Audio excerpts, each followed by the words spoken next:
something borrowed, something bright, something brilliant. We have got the one and only Rob Auton, poet, comedian, thoughtful, joyful, wonderful man who gives us some insight. Have an inset day and come and hear some insight from Rob and me, along with poems, laughs, chat, love, and curiosity about the human spirit. I am so excited about our guest. He is one of the people I've wanted to get down for this for so long. Some of you will know him already. He has performed in Margate many times. I think he loves it as much as we do. Before I bring him on, I'm going to do my something old. And one of the things that Rob Auton does very well is he picks a theme and is able to do a whole show in it. So I've tried to do something similar. And 3 of my poems today are going to be on a similar theme. And that theme is Where the Wild Things Are. Is one of the greatest books of all time. When I was in university, Maurice Sendak, who wrote it, died. Not at my university, but at the time I was there. And I just sort of went on a binge of his books. And as well as being sort of beautiful, they contained a darkness that I don't think you always get in children's books. But I think that's partly what made them interesting and amazing. And Where the Wild Things Are is a very short book, but it got made into a feature-length film that I once went to watch with my family on Christmas Eve, and I cried so much that they were sort of embarrassed about me, which I think, since then, anyone who knows me knows that is, by my standards, a lot. But one summer, a festival, I was asked to lead a wild rumpus, which was inspired by this book. And so I wrote a poem based on the book, and it is my something old because it's the first poem in my first book. So if anyone is sort of researching my oeuvre in chronological order, this is the first thing they would come across, and looking back on it, I'm not mad about that at all. And so in it has the refrain, "Let me hear you wild things." And as part of the wild rumpus, they would all just sort of scream at the top of their lungs. So I know that might not feel like a comfortable thing to do, but if we all do it, it's not weird. If only I do it, it is. So I would recommend a sort of howl. Feel free to pick an animal. If you want to be a hedgehog, they can be wild too, just in a sort of quieter way. So after 3, I want you to let out your sort of inner wild animal. 1, 2, 3. Come on, we didn't need to practice. It's a Wednesday. So this is called Where the Wild Things Are. We live in a world where being childish is frowned upon.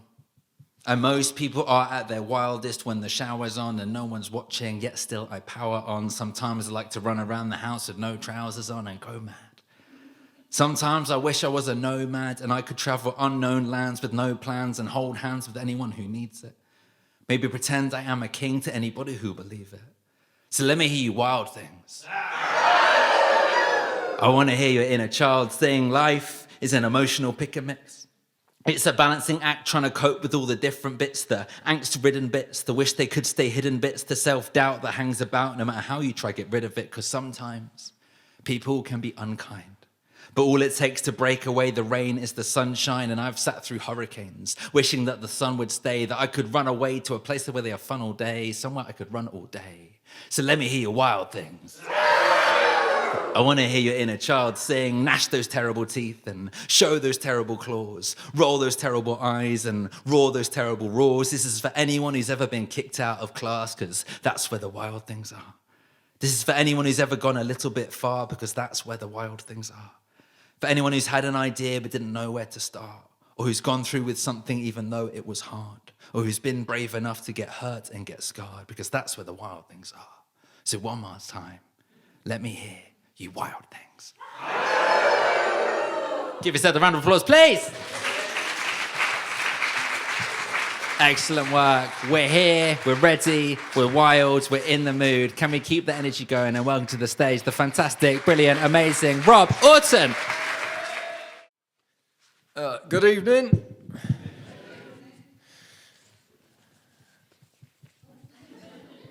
Makes you feel alive. Performing. I know I'm alive due to the fact the self-service checkout in Sainsbury's asked me the question, do you wish to continue? Normally I'd spend 55 minutes doing funny stuff and then something serious, but I'm going to do 20 seconds of trying to make you laugh and then just do something old. This is about that. It's not about that. It's called I'm here for the human experience. I saw some graffiti on the back of a toilet door. It said, do the best you can do for yourself and for others. That is encapsulated for me when I make a cup of tea for someone I don't know very well. Come on, Rob. You've got to try your best on this. I still feel like a child when I make a cup of tea for someone I don't know very well. Please let this be okay. I've made loads now, but the nerves when delivering the hot gift do not seem to be dissipating. That is a human feeling. I want to be as human as a Mountain Dew bottle is fluorescent green. They're so bright. It's like they're glowing in the dark. But in the daytime, I want to be as vivid as that for as long as possible, but it's impossible. As the pool of people who are younger than me deepens, the pool of those older than me becomes more shallow. In a consistent way, every day, I am me. If I was a meat at a Sunday roast, I'd be a turducken. But instead of a chicken stuffed into a duck, stuffed into a turkey, it would just be all the yesterdays of me, stuffed into me. And the smallest one is the moments of conception. I shall be thanking those yesterdays for getting me to today. Thank you for drinking the water. Thank you for eating the vegetables. Thank you for washing yourself. Thank you for not giving up on yourself. But I don't. In the relay of myself, when I go to bed tonight, today's me will pass the baton of my life onto tomorrow's me. This is the only person I'm ever going to get to be. So I may as well do my best to feel it. My heart runs into feelings like a yellow-fronted train hitting flies. I take feelings so personally, both my own and how I make other people feel. I try to be kind to everyone, apart from myself. I put so much effort into trying to make other people like me that I don't have any effort left to try to make me like me. I was on a podcast and the host said, you have a reputation for being a nice person. I've never heard anyone say a bad word about you. And I thought, you should hear what I say to myself about me. I was at a wedding that had a fortune teller called Ruth the Truth. She said, there is someone who has been with you since conception and is there when you look in the mirror who needs to stop being so hard on you. I said, is it me? She said, my lips are sealed. But I know this feeling is not unique to me. I once saw some house sparrows clinging to the brick wall. They were pecking at the house. The landlord told me they eat the mortar because it helps them with their digestion. Even the sparrows know what they're doing. Why do I find it all so difficult? I've often wished there was more examples of effective tips to help me with life in general, like look at the elbow when doing a high five. I do have a mantra that I say to myself, though, which is, I love today. I love today. No matter how dark it gets for me, I love today. It's important to remember not all days are going to blow me away. Sometimes the wind drops for a reason. I don't really know what much is, but I know I can feel it. I'll never stop myself from feeling it. It's good to feel it. It's all there is. Maybe I just want to feel like I'm here for the human experience. Thank you very much. Give it up for Rob Auton. Thank you so much for being here. Thank you for having me. I love you, and I'm so excited. We have got a shared love for the Tom Thumb Theatre in Margate. And Alex, who runs it, is here, and he once said to me that you were his favourite comedian who was poetic, and I was his favourite poet who was comedic. Right. And I liked that way of framing it. But we met on the sort of poetry scene, and as you hinted, you now do full comedy shows where you make people laugh before doing a poem at the end. But for you, how would you describe yourself, and how do you see that, I guess, transition from poetry to comedy, or where do you see them next to each other? This is mad, isn't it? Can you imagine? Thanks, Harry. When you haven't, I've answered questions before, but not really in front of an audience. Sure. So, normally when I'm in front of people, I've figured out exactly what I'm going to say. Sure. And my horrific right-wing views do not seep out. But yeah, I'm awful. So let's hope that I don't get cancelled after tonight. Even though there's not much to cancel. But what was the question? How does it feel including poetry in your comedy, or what is there a line between the two for you? No, I think for me it's just all writing down stuff that comes into my head in a notebook or my notes folder, and if I find it interesting, then I'll say it on stage. If I think it's worth sharing, then I'll share it. And then the thing is with doing live performances is that you find out pretty quickly what's just for you, and then sometimes you've got to keep them in, keep those bits in. But no, did we meet at the Tom Thumb Theatre doing an Apples and Snakes gig? Can you remember? No. Ah, well. I think we met at an Utter night in London. Yeah, so there was a night called Utter, and it was a poetry slam night, wasn't it? Yeah. Was it? Yes, they it had was. different themed ones, and I did one where the theme was prime numbers. So it was just 25 poems in a row about prime numbers in increasing order. And I did one about the number 59. And the one that I remember was whoever had 97 did a poem about the chemical element that had the atomic number 97. And at the end, they revealed that the structure of the poem matched the structure of the sort of electron shells in that element, as if it was the most obvious thing in the world. It probably doesn't need explaining, but this is the sort of thing. But I love those nights because they would make you write stuff that you would never otherwise write. And that poem in particular, I shared as part of a TED Talk, and then it got shared loads.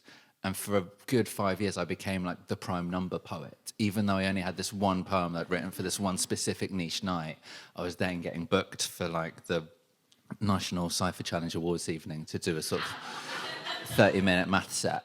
But based on each of those nights, I think they then had this sort of slam. And so I remember doing my prime number poem and you doing a poem where you dropped a bag of leaves. Yeah. And one by one saying what they sort of felt as they were being dropped from the tree. I can't believe he just dropped us like that. Neither can I. I gave my life to that tree. Me too. Half an hour that went on for. Do you still perform in poetry spaces? Not really, but I'd love to. When I first started, I used to work in advertising, and I was a creative copywriter / art director. And my old creative director was called Martin Galton, and he ran a poetry night in London called Banks Had the Gun. And my first ever gig was his fireworks party night. And he said, I'm having a fireworks party, there's going to be a bit of poetry. And I said, I've been writing some stuff down in my notebook. Can I come and read some of it out? And he said, yeah, okay. And I stood up on his fireworks party wall and I said, oh, hi, everyone. This is called male stationery. If I had a pen for a penis, I'd write all over your face, you know. It was a different time. And, but then it went, there was more to it than that. But he then let me be a part of his weekly poetry night. So I started doing this night called Bangs with the Gun that was in the Robot Pub in Borough in London. And I did that gig, that first ever gig. I was so nervous. Like I didn't like eat for 2 days. Well, no, the day before I couldn't eat. I wasn't drinking or anything. I was so nervous, and I did it, and I loved it. Some of it went down all right. Some of it didn't, and then I got the bug for it. So then I started going to Poetry Unplugged in London. That was 5 minutes sets at the Poetry Cafe, and some of those memories I've got from that, it's just absolute magic, you know. People saying nice things to you for the first time about your writing. Yeah. Like I remember someone saying, "I want to talk to you." After it was like I was going up the stairs, he was like, "I want to book you for my night," and I was like, "Oh my God, amazing!" Yeah. And yeah, that doesn't really happen anymore. Unfortunately. How many shows have you done up in Edinburgh now? 11. 11 hours. So 11 solo shows. Rob Auton adopts the persona of an underprepared best man. That was one review.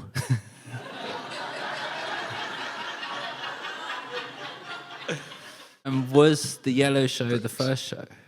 Yeah. So I remember seeing that. Was that in the Banshee Labyrinth? Yeah. And it was a whole hour on the theme of Yellow. Yeah. And most people, and the set was incredible. I think as well, because you were working in an art shop, you'd made all of the stuff yourself and had the whole setup.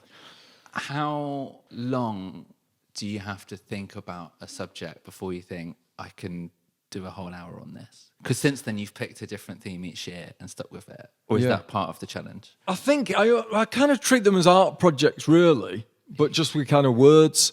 So with the Yellow Show, there was a reason why I did that show, was because I'd just bought a brand new Berghaus waterproof coat, and it was yellow, and I got it from Lillywhites in London on Piccadilly Circus. And if you go up to the top floor, they've got a discounted hiking section, whatever. And every time I put this coat on, it made me feel ever so slightly more happy. So I thought, I'm going to write a whole show about the colour yellow and see how happy I can make myself. And it was good. I loved it, you know. But I was starting right at just starting. It's like you've got to do something for ages before anyone realizes that you're doing anything. Yeah. Like, you know, like when Forrest Gump starts running, if he'd have just run for like 10 minutes, no one would have cared, would they? But because he did it for ages, people were like, "Oh, you're doing that." So I did the Yellow Show, and I was like, I'd started performing in 2007, and this was 2012. So I've been doing it for 5 years, kind of loads of gigs. And in answer to your question, I think I do have ADHD. Yeah, it come. You know, I put the yellow in the middle of a spider diagram, and then go off and think about what I can talk about yellow-wise. And then I did a show all about the sky called The Sky Show, all about the sky, then faces, then water, then sleeping, then hair, then talking, then time, then crowds, then me, the Rob Auton Show. And then this last show is called The Eyes Open and Shut Show, yeah.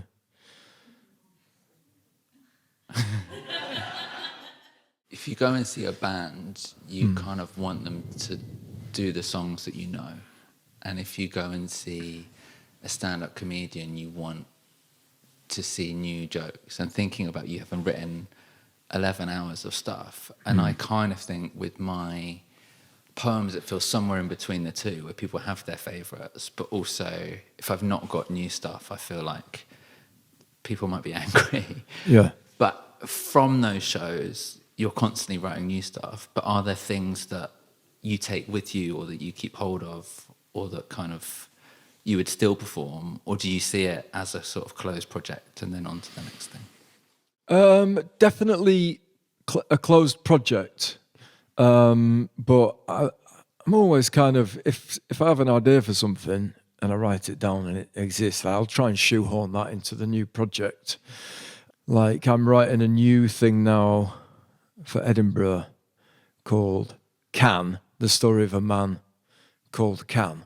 And it's about the world's number one motivational speaker. And it's just going to be an hour-long story. And it's the first time I've ever done that. It's because I've done 11 hours on a theme, on different themes. And someone, I think, from the British Comedy Guide last year said, yeah, if you've seen him before, if you haven't seen him before, he's worth going to see. But if you have seen him, he's not doing anything new. And I was like, okay. Rude, yeah. No, it's full on, isn't it? Yeah. You're right. You up for me doing something new?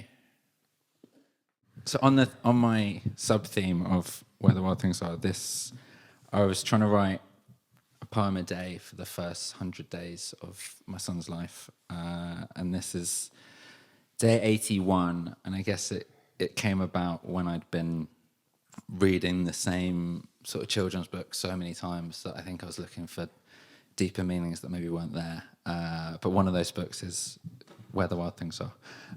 So this is simply called Overly Invested. Why are Mr. Magnolia's friends all children? Who decided that hunting a bear was an appropriate family activity? Was it when the tiger drank all of Daddy's beer that things really started to escalate? Do A to Z books give an unrealistic idea of how many quails we might see in our lifetime? Is the very hungry caterpillar just a pioneer of intuitive eating? Is it really the noises keeping Mr. Bear up at night, or does he just have a lot going on? When someone requested a pet from the zoo, were they being passive-aggressive by sending an elephant? As for the Gruffalo, it makes perfect sense. I have no further questions. I wish more dogs were called Sally. I wish more of us tried to climb more trees. I wish more men gave up being kings because they smell good things to eat. I ask you what you think, and you look up at me, put your fist in your mouth, and are immediately very sick. And it is a fair point. Because I will never tire of reading you stories, and I will never tire of rereading you. It doesn't have to make sense to make you feel something. I've always known this to be true. You just happen to be extra proof.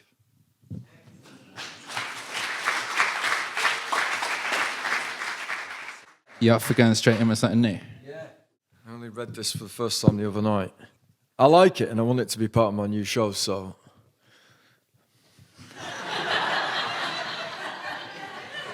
Fingers crossed. No pressure. It all started when I saw someone litter picking out of a bin. He was wearing... I did. He was wearing a high-vis jacket and had one of those grabby implements. He looked like a legitimate litter picker, apart from the fact he was picking litter out of one bin bag and putting it into his bin bag. I thought, come on, mate, you got to test yourself a bit. That litter doesn't need picking. And there's litter up and down this train platform that does. I didn't say anything, but I remember I suddenly felt motivated. I wanted to get amongst it somehow. So what did I do? I had to start somewhere, so I did a kettlebell workout online. 40 seconds on, 20 seconds off for half an hour. I pushed myself during that workout and thought, this is positive, I feel fantastic, everyone should do this. I thought, where can I start? How do I change the world from scratch? To ask yourself on a Tuesday afternoon, how can I change the world, is an interesting experience. One thing you should know about me, I love it when I slip my name into sentences and it goes unnoticed. I thought, how can I... Yeah, because my name's Can, you see it. How can I get people to lift kettlebells and feel as good as me? Well, I could start ordering kettlebells online and get them delivered to the flat. Then David, the postman, would have to carry the weights up the stairs, this giving him a free workout. If I ordered weights online, it would lead people to having to lift weights in many areas of the production and delivery line. people packing them in boxes. There's a bit of exercise for free. I put my plan into action. I ordered an 8 kg kettlebell, nothing too weighty to start with. Let's ease him into it, I thought. I was looking forward to the delivery, thinking about the person in the depot, lowering the kettlebell into its box and making the world a more healthy place. A few days passed and there was a knock on the door. Parcel for Can. The postman didn't say anything. And I thought, oh, that's weird. It didn't seem to register that I ordered the kettlebell for his own personal health. Why would he? People must order weights online all the time. Okay, this could take longer than I thought. The next day, I ordered 2 kettlebells and took the previous kettlebell to the post office to be returned.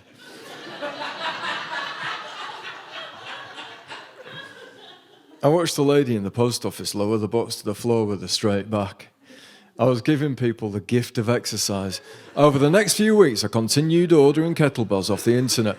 The postman said not a word. Neither did the people in the post office. A few months of this went by, the weight steadily increasing in size. People somehow taking this new weight to their work on board. Then, one morning, there was a knock at the door. "Whoa, this is heavy. What have you got in here then, mate?" said the postman that I didn't recognise. "It's a kettlebell, man." "Where's the normal postman gone?" "Oh, he resigned. He's entered the world's strongest man competition." Oh, really? Fantastic. And that was it for me from that moment on. I wanted to help people reach their full potential. All right. That's it. Incredible. That's encouraging. How quickly, when you try something out, do you know if it works? I had that idea of thinking, what if I just started ordering loads of kettlebells? Would it make the postman or woman fitter? And I thought, I like that idea. And then I did it the other night at a gig and it went okay. And then I enjoyed doing it then. So that's probably enough for me. Yeah. But the worst thing is that I'll do it somewhere else for the third time and it'll go bad. And then you're like, oh, God. And then you've just got to have the faith in the people who in your own writing. And I guess that there's bits in that where I kind of want to have like a Q&A sometimes of like, why is that funny? Like when I said, the next day I ordered 2 kettlebells and took the previous kettlebell to the post office to be returned. That's quite a big laugh. And I don't know why. Why? It's expanding the idea. Yeah. It's just like, commit into it. Yeah. Okay. Well, maybe I'll do that more. More. I was doing a gig the other night and at the Pound Art Centre in Corsham. You done a gig there? Near Chippenham. And in the first section of my show, I just kind of talked to people a bit. And I said, where are you from? And this lady said something that I went on to mispronounce that people laughed at. And then I said to someone over here, "Oh, where are you from?"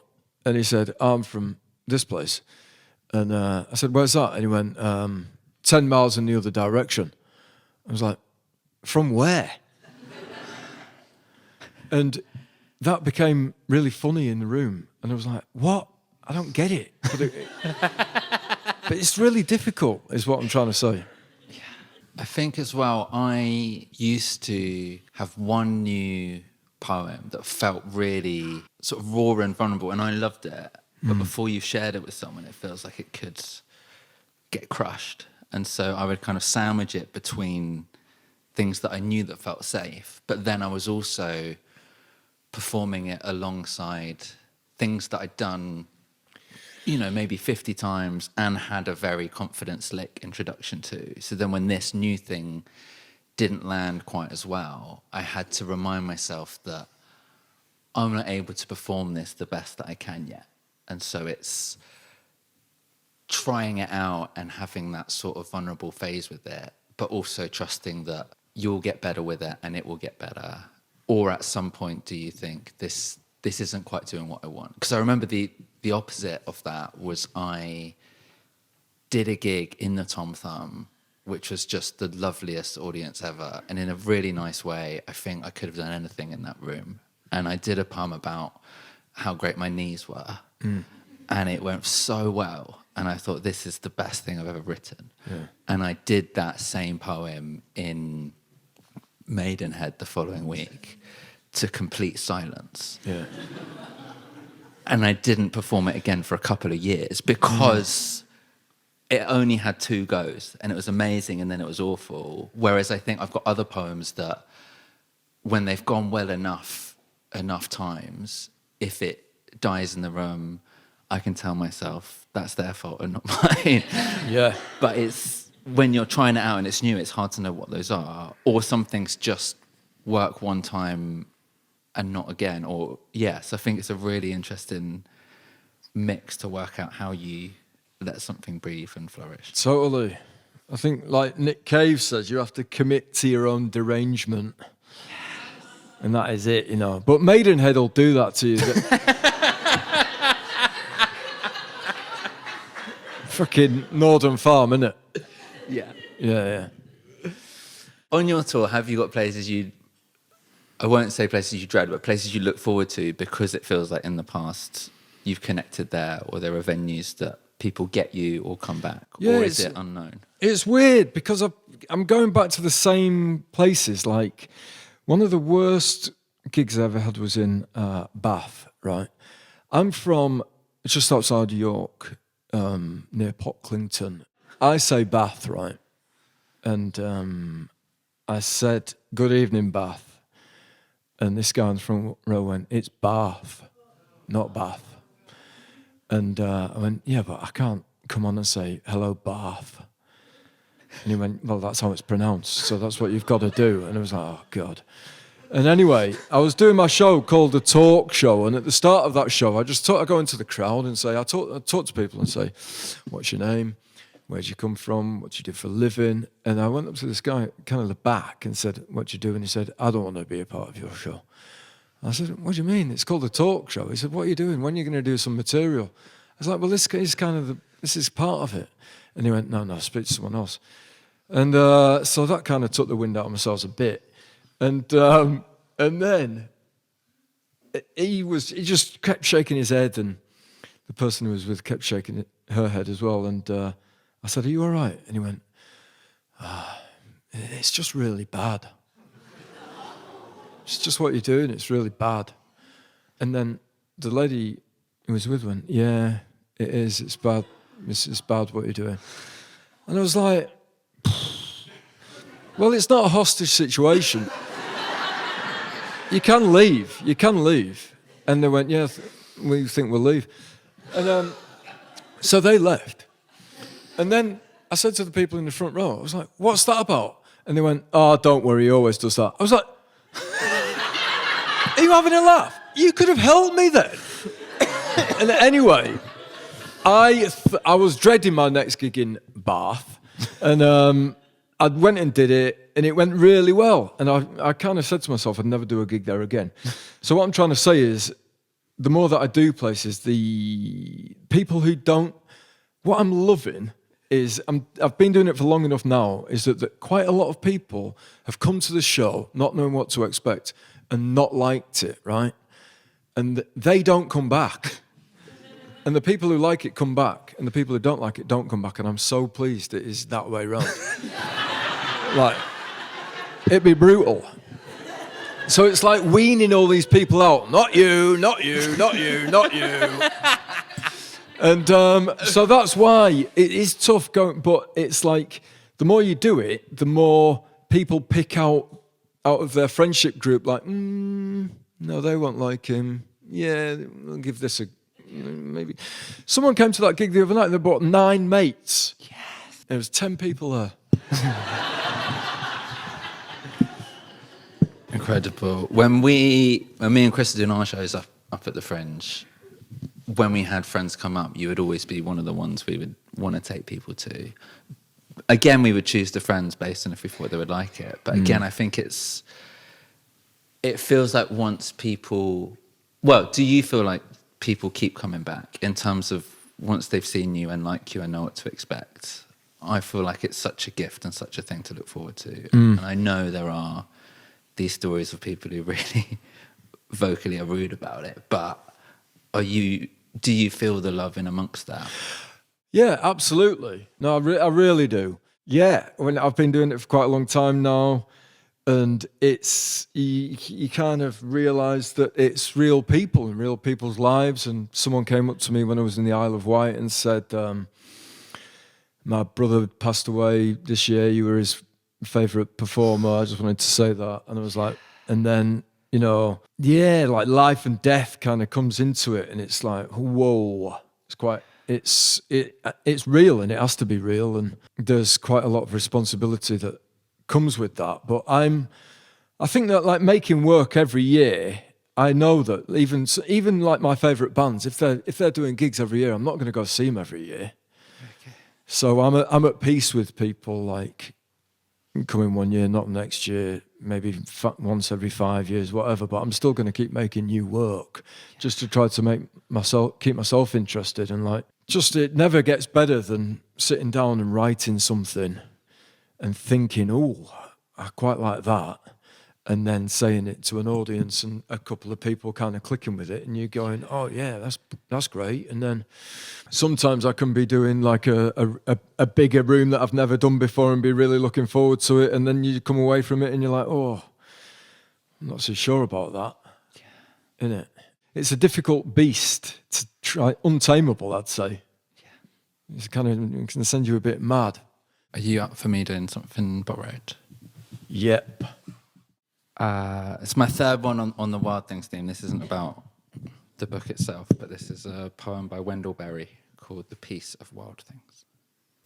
When despair for the world grows in me, and I wake in the night at the least sound, in fear of what my life and my children's lives may be, I go and lie down where the wood drake rests in his beauty on the water, and the great heron feeds. I come into the peace of wild things, who do not tax their lives with forethought of grief. I come into the presence of still water, and I feel above me the day-blind stars waiting with their light. For a time I rest in the grace of the world, and am free.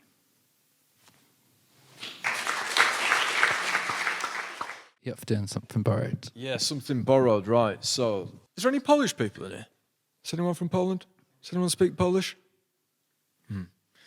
All right, well, this is by Wisława Szymborska. I just thought you might be able to pronounce it better than me. Wisława Szymborska was the winner of the 1996 Nobel Prize for Literature. It's called... I have to stand up, Jesus. Show us some respect, Rob. Right, this is called Life While You Wait. Life while you wait. Performance without rehearsal. Body without alterations. Head without premeditation. I know nothing of the role I play.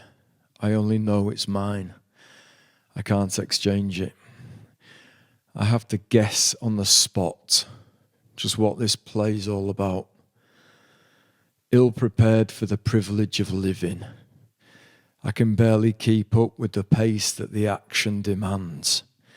I improvise, although I loathe improvisation.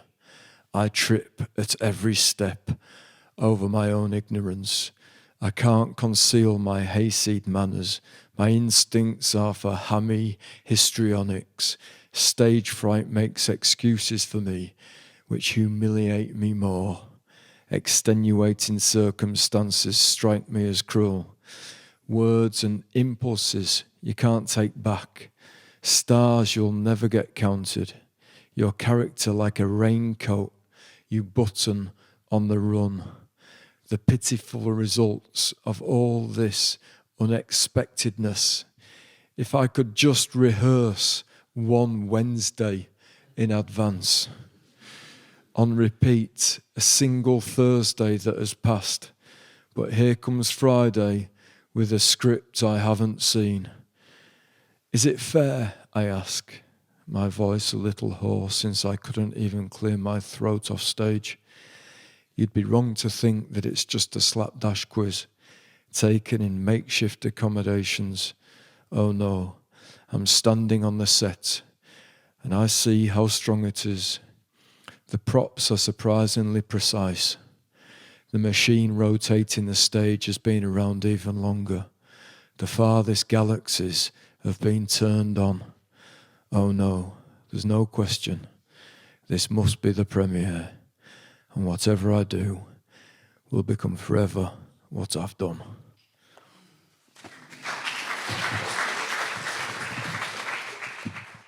Amazing. Thank you. Yeah, that line about Wednesday's good, isn't it? Yeah. If I could just rehearse one Wednesday in advance, I'd be well happy with that. It feels like too broad a question, but where do you get inspiration from in terms of, is it seeing other performers? Is it just being a lot? I think you're amazing at these observations of the kind of day to day, as well as seeing things differently.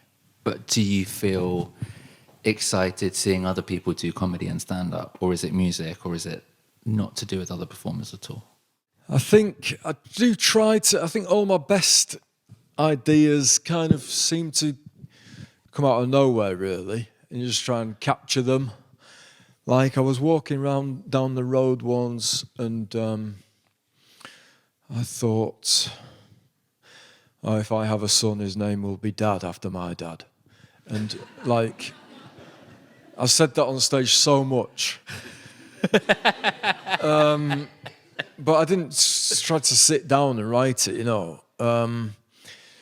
But it's just all the best, my favourite stuff that I've written is just thinking about what the hell is happening and just trying to get a grip on it somehow, which is impossible. But, you know, I had an idea about... I just tried to make myself feel better about the world, really. And so the other night, when was it? Yesterday? Day before yesterday? Even on the train here, I was inspired by... two ladies got on, and one said to the other, "What did you think of today, then?" What do you think of today, then?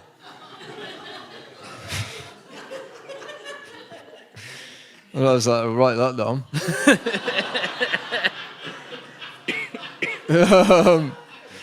But then I always try to look at people. Like, I love music and film and everything like that, but actually looking at people and the human condition and us being this, whatever we are. Like, I always tried to make myself feel better around people, safer around people. So one thing I started doing was looking at someone and trying to imagine if they had brothers or sisters or not. And that's a really good way to make someone feel more human to you. Like if you look at them and just question whether they have brothers or sisters or not. So that was something that I don't know how I got onto that. It was this, because look at people and think if they have brothers or sisters. And then also, next time you see a stranger, look at them and think about when they were born, when their mum held them for the first time. And just trying to think what we are have in common, you know.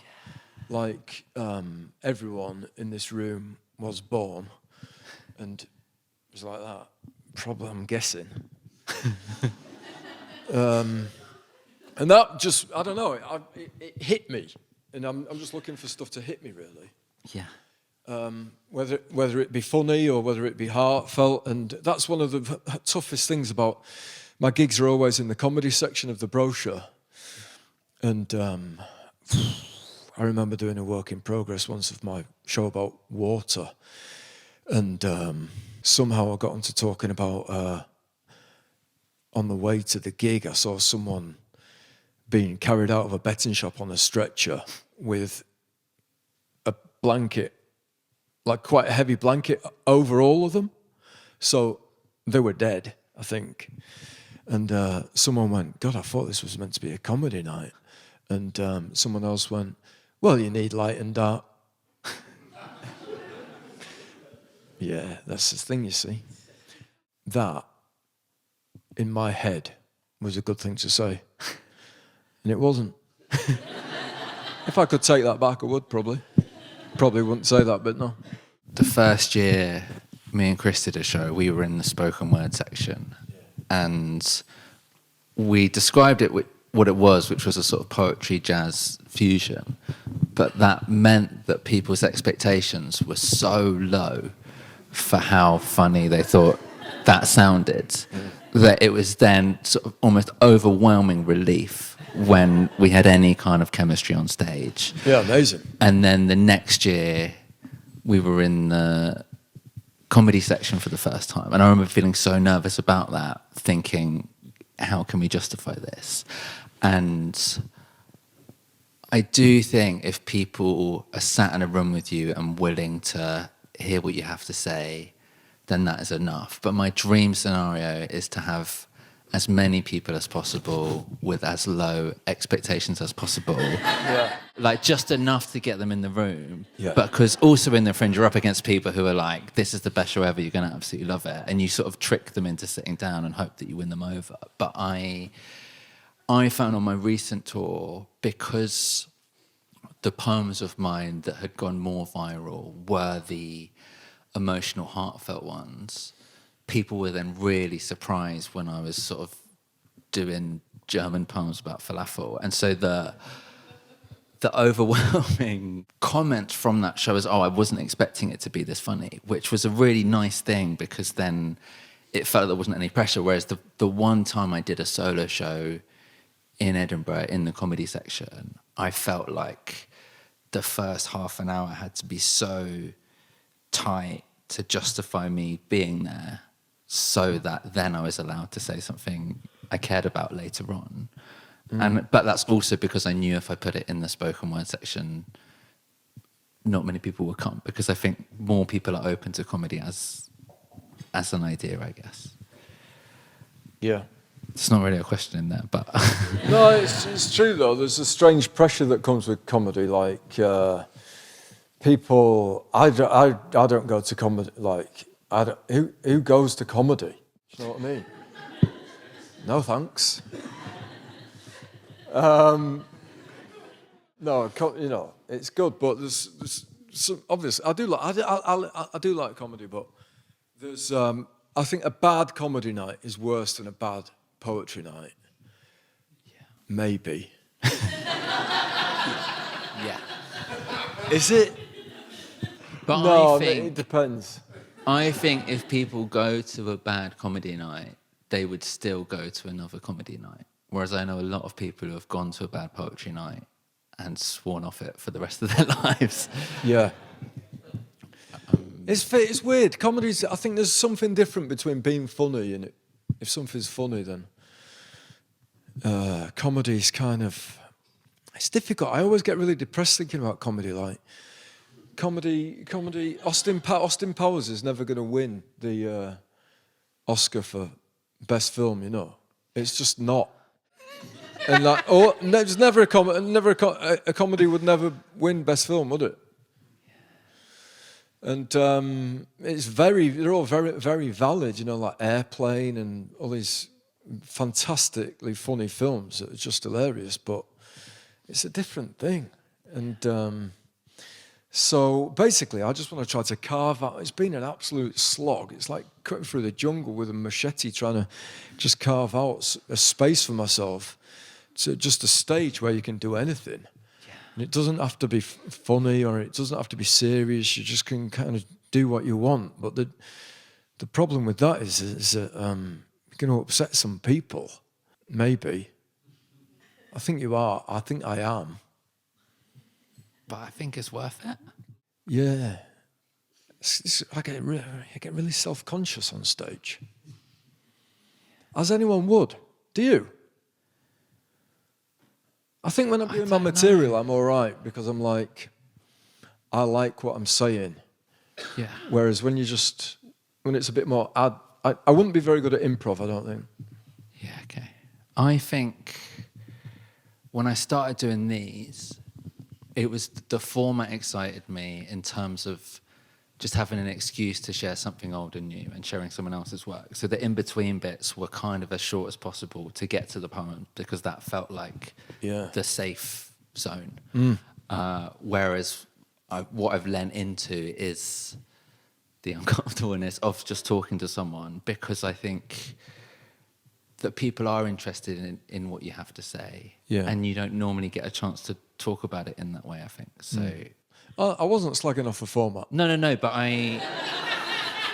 in terms of feeling self-conscious myself, Yeah. I feel less self-conscious than I used to about this. Yeah. And I think in general, I love sharing these thoughts that didn't exist before I thought them. And the only way to know if it connects is to be there and to share. And I think my least favorite thing when I used to do open mics was someone coming up and apologizing before they'd begun, of saying like, this one's not very funny, or this one's not very good, I'm really sorry. And you I would think, give it a chance. And if you want to share it with people, then let it breathe, let it fly. And I get that tendency to measure expectations, but also I think I want to do justice to the work and give it the best possible chance. And at a point I realized that my own self-consciousness was almost getting in the way of that. So trying to become being able to hold that space in between the poems as well as the poems themselves was something that I feel like I've really worked at. It's one of the best things about live performance is that the magic in the room, like people almost let you know when to pause, what's good. They pick out bits of your work that I didn't have any clue would be funny. And then you're like just little glimmers of laughter or someone going, or like, it can really open everything up. And I find that amazing.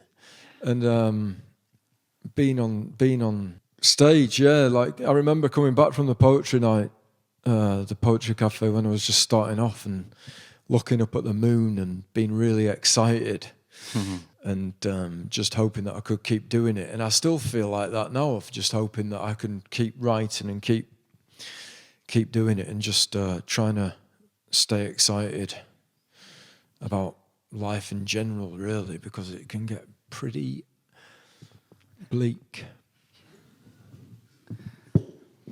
On that note,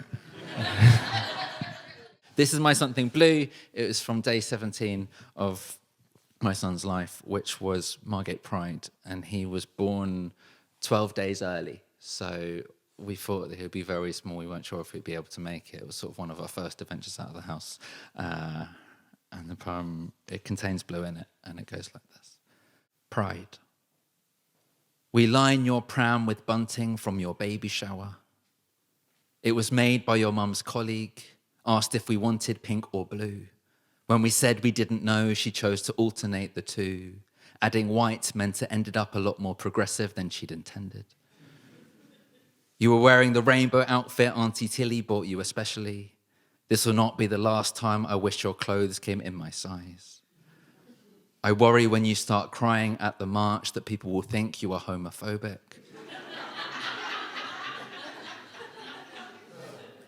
But reason that you are just coming to terms with the oppression of marginalized groups. We meet our friends in a cafe that has free temporary tattoos. I asked a 3-year-old to pick one out for me. He immediately goes for Bender. His mums are not sure that he is ready to reclaim these terms for himself. Instead, they splice together two gays to make a yay. For his next one, we consider shortening puff to poo, or lesbian to Ian. We decide it is too soon for us to give you your first tattoo. After all, you don't turn 18 until tomorrow. Besides, I'm already certain that today will stay with us, just as I am certain there will be plenty more yays and poos to come. Cheers. I didn't know what order we were going to be doing these in. So this, ideally, I would have ended on that. I'm here for the human experience one, like I love today and everything like that. But this was probably one of the angriest pieces I've ever written, and I guess it comes from a place of blueness. It's called The Normal Song. And I just, it's like, oh God, is this normal? What's normal? I'm like, what's normal? I've got a club card and a girlfriend. I'm normal. I've got a toilet and a U-bend. I'm normal. I've got a bath mat and a sieve. I'm normal. I've got a flat where I can live. I'm normal. Oh, it's also normal. I've got a kettle and a toaster. I'm normal. National insurance number like I'm supposed to. I'm normal. I've got a TV and some channels. I'm normal. I remember Helen Daniels. I'm normal, normal, normal, normal. I'm a rabbit. I eat carrots. I'm normal. I'm a rabbit in a cage. I'm normal. I'm a rabbit on a plate. I'm normal. How did it all get so normal? I play football and get paid. It's normal. I play football and don't get paid. It's normal. I pay to watch football. It's normal. Is this really quite so normal?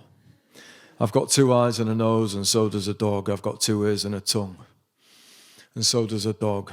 I drink water and I sleep, and so does a dog. I was born, and I will die, just like a dog. But no, humans are nothing like dogs.